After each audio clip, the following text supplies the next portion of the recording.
what is in my shampoo episode, and this time I'm going to be using the Neutrogena Anti-Residue Shampoo. There are several reasons that I chose this one particularly. One, Neutrogena is sort of a household name brand, so I figure that anybody, no matter where you're from, can probably find something like this. Secondly, I recently used this and I found that it is the most effective clarifying shampoo that I've ever tried before. What I thought that was clarifying my hair before was actually not getting everything out.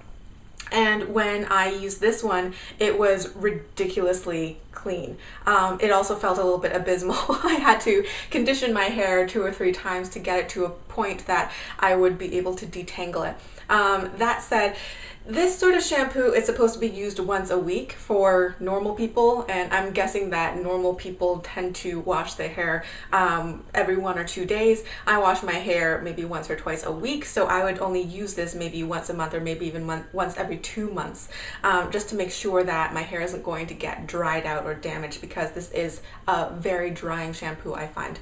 So the back of the bottle here says, use this once a week shampoo treatment to instantly remove residue that can cause bad hair days. Then go back to your favorite shampoo and you'll find it working better than ever. So with all that said, let's go on to the ingredients. So the first ingredient is water, and I hope you know what that is.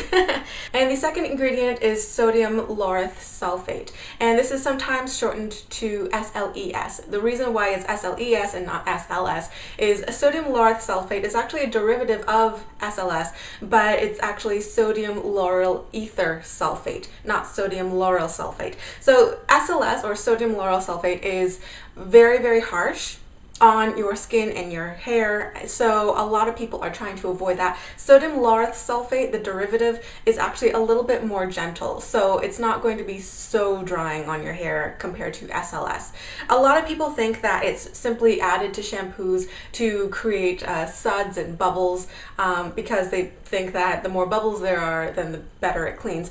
And a lot of people think that it's not a detergent in itself and it's not an effective clarifying agent in itself. This is untrue. Sodium Laureth Sulfate is an effective detergent in itself. It's also an emulsifier, so all of the components in the shampoo, the SLES will keep it in emulsion and prevent all the components from separating into the heavier and lighter parts, basically. SLES also helps the shampoo to distribute evenly within your hair, so it gets and cleans all the little spots on your scalp. So it basically does all the things that you want a shampoo to do, which is why it's really popular in shampoo, and it's also a very cheap, inexpensive reagent, so that's why it's found in almost every shampoo. So basically how I think of this shampoo is it's essentially sodium Laureth Sulfate cut with some other stuff so that it's not so harsh. So the next ingredient on here is sodium chloride. NaCl is basically table salt. It can be used as a preservative, the way that people cure meats, and when it's a high enough salt content, then it's antimicrobial. But I think the main purpose of salt being in this shampoo is that it can adjust the viscosity of it. So basically, the more viscous something is, then the harder it is to pour. So molasses is very, very viscous, water not so viscous, and the salt in here kind of gets it to a point that it's pourable, but it's not going to be runny and you're going to be wasting a lot of it because it's pouring off your hand and whatnot. So the next ingredient is Cocamidopropyl Betaine, or CAPB for short. Sometimes it's also shortened to just Cocabetaine. I had mentioned this in my previous What's in My Shampoo video because it was in that shampoo as well, and it turns out it is a pretty common co-surfactant in shampoos.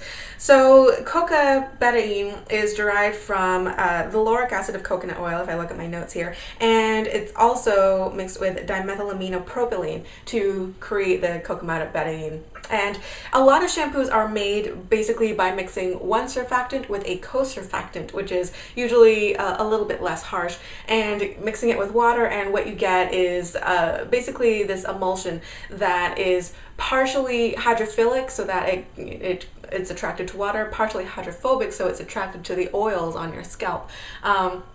the hydrophilic part helps it wash away with water, and basically it also creates this sort of viscosity so that it nicely coats your hair. So when it comes to this shampoo, the SLES is the main surfactant, the Cocamidopropyl Betaine, or CAPB, is the co-surfactant, and the CAPB is actually a zwitterion, so it's not a literal ion, it's not missing a charge. The entire molecule in itself is neutral in charge, but it's positively charged on one end and negatively charged on the other end because that oxygen had stolen the electron from the nitrogen, basically, and both are basically happy being like that. So zwitterion, it does act like an ion, but it's not a literal ion, so it's not quite as harsh, and it's not going to strip the charge away from your hair and create a whole lot of static. And the next ingredient is glycerin, and this is a very common ingredient in shampoos and a very common ingredient in everything everywhere. And in chemistry class, you might know it better as glycerol because it has 3 alcohol groups on it, which is why it has the suffix "ol", and it's the backbone of all your triglycerides in your body.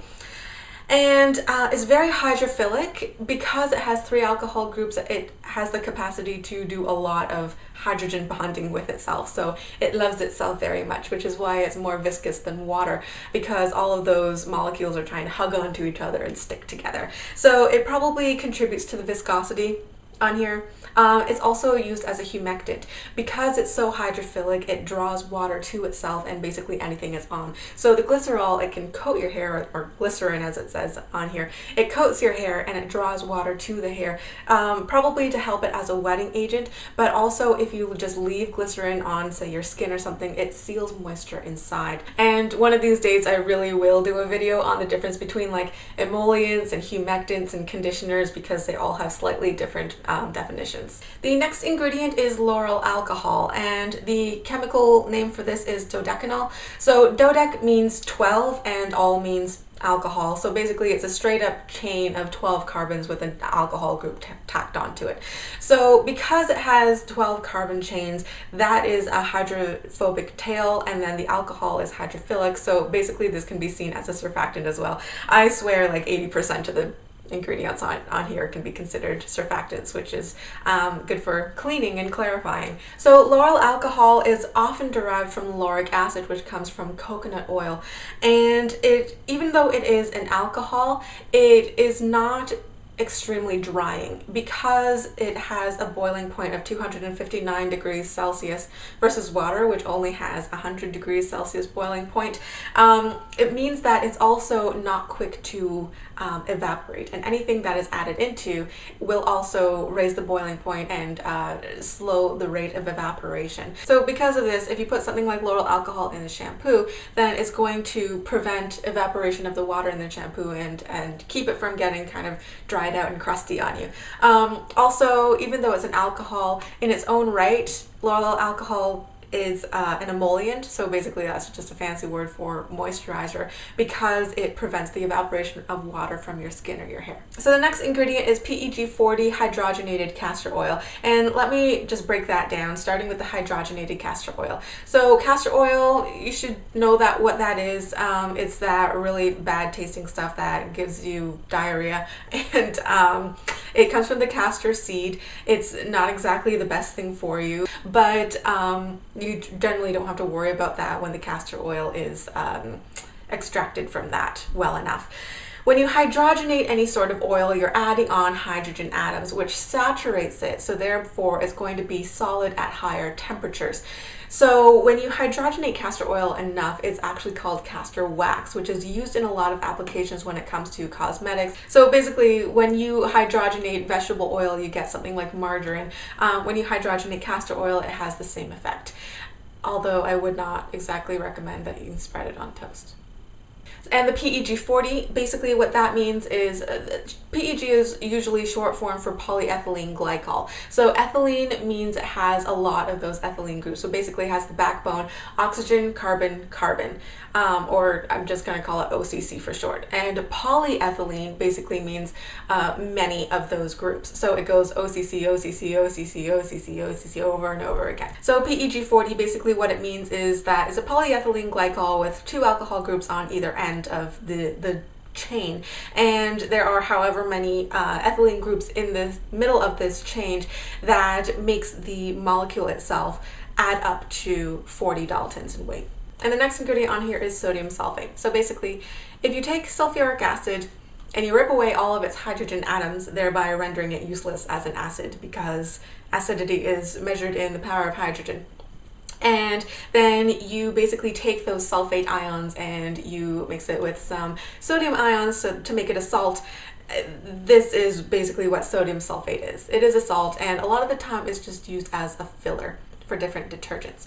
So remember in the good old days, which was probably like 5 years ago, where you used to buy the gigantic boxes of laundry detergent, and then over the years it got more and more concentrated, so you can buy smaller and smaller boxes and use less for each load. With those big boxes, a lot of the filler was just sodium sulfate. So you don't have to worry about the sodium sulfate acting like sulfuric acid and melting all your hair off or anything. It has a neutral pH. If you find it in nature, it's just called mirabolite. And yeah, like, you know how those underground springs, they burp up all the sulfur and whatnot. That's how it occurs, so you don't really have to worry about it. It's sometimes used as a laxative, although I probably wouldn't use it for that. And the next ingredient is citric acid, and once again, this is a harmless ingredient. If you have ever tasted the tanginess of lemon or any sort of citrus fruit, then basically this is why it tastes that way. And you know, it's naturally occurring, it's not going to harm you, might hurt a little if you get it in your eye. But you know, the citric acid cycle or the Krebs cycle, if you look back to biology in grade 10 or 11, it's a metabolite. So the citric acid helps to lower the pH of the shampoo and therefore lower the pH of your hair when you're using this. It can also act as a bit of a water softener. So if you shower in hard water, then the citric acid in here will help the shampoo to suds up a little bit more, and it can also more effectively clean off the mineral deposits in the scale on your hair. And also, the citric acid being a water softener, it can help the shampoo just rinse out more cleanly, and everything that the shampoo has grabbed onto, like the oils and whatnot, help it rinse out more cleanly with water. Also, by bringing down the pH, it has a smoothing effect on your hair. So a lot of cleaners are very alkaline, it has a high pH, and it leaves the cuticle of your hair kind of like flying up. And by bringing down the pH and neutralizing that, it helps the cuticle of the hair shaft to lie more flat, and it can make it look smoother and shinier and help it behave a little bit better, which is why a lot of people, even if they're doing the no poo method, they might do a lemon juice rinse or a vinegar rinse after they use the baking soda to clean their hair. And this basically has the same effect of you know, smoothing out the cuticle and helping it look shiny. And the second last ingredient in here is DMDM Hydantoin, and this is a very common preservative and antimicrobial agent. It's actually I believe it is in about 20% of all cosmetics. So all makeup, lotion, shampoos, conditioners, whatnot actually contains this. And it is one of the more concerning ingredients in here, although it is the second last ingredient, so it's present in very tiny amounts. But basically what it is it is an organic compound, but it's deliberately meant to be unstable. So over the months, it actually breaks down over time, and when it breaks down, it does release free formaldehyde. So this is why it kills off bacteria and yeast and mold and whatnot, and it's a great preservative. Unfortunately, free formaldehyde is also harmful in humans. It's poisonous. It's toxic, it's corrosive, so if it's present in high enough amounts, then it can actually burn your skin. It can burn your passageways. If it's present in a dust, it's not going to be present in a dust in this. It's actually, you know, suspended in here, so you don't have to worry about breathing it in. But it is mutagenic. It can cause cancer, it can cause birth defects. So it is one of the scarier products, however, it is designed to break down very slowly. I read in one source that only 0.2% of it is free formaldehyde at any given time. However, I don't know what would happen if you were to leave this for like 20 years and then come back to it, how much formaldehyde would be in it. Or free formaldehyde in any case. That being said, I'm not trying to be a fearmonger or anything, because like I said, at least 20% of cosmetics in the industry have some sort of formaldehyde releasing antimicrobial agent in it. So, I mean, you can't exactly boycott this and then go out and buy another cosmetic that has almost the exact same thing in it. But just take it with a grain of salt and use your own discretion if you want to use something like this. And the last ingredient in here is perfume, so basically fragrance. It doesn't say what type of fragrance is in it, unfortunately, so I can't break down those. But yeah, that's pretty much it. So I hope you enjoyed this particular episode of what's in my shampoo. And if you have any other suggestions, if you want me to do this for other brands of shampoos or conditioners or any other types of cosmetics, leave a comment down below, and I will see you guys in a few days for the next video. Bye!